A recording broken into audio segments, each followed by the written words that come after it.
Comment remédier d'une part à l'insuffisance des établissements d'enseignement professionnel et d'autre part à l'inadéquation de la formation proposée aux besoins du marché? Telle est la question posée lors d'une table ronde à Abidjan sur le financement des institutions d'enseignement professionnel et technique en Côte d'Ivoire. Cette table ronde qui s'inscrit dans le cadre des activités de renforcement des liens entre la Côte d'Ivoire et le Canada est une initiative du service commercial de l'ambassade du Canada en Côte d'Ivoire. Issa Badini et Marius Siri. La Côte d'Ivoire totalise 517 établissements d'enseignement technique et professionnel, dont 450 issus du privé, avec un global de 115 000 apprenants.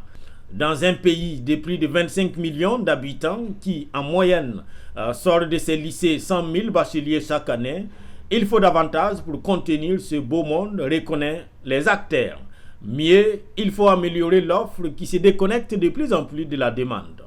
D'où un besoin pressant de financement pour plus d'établissements et d'enseignements appropriés.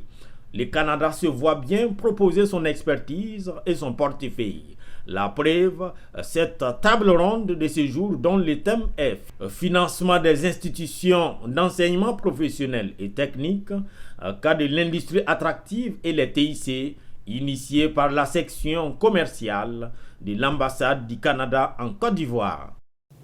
Cet événement a pour objectif de relever les besoins réels de ces secteurs, employeurs du futur, afin que les institutions d'enseignement puissent en tenir compte pour l'élaboration de programmes d'études pertinents.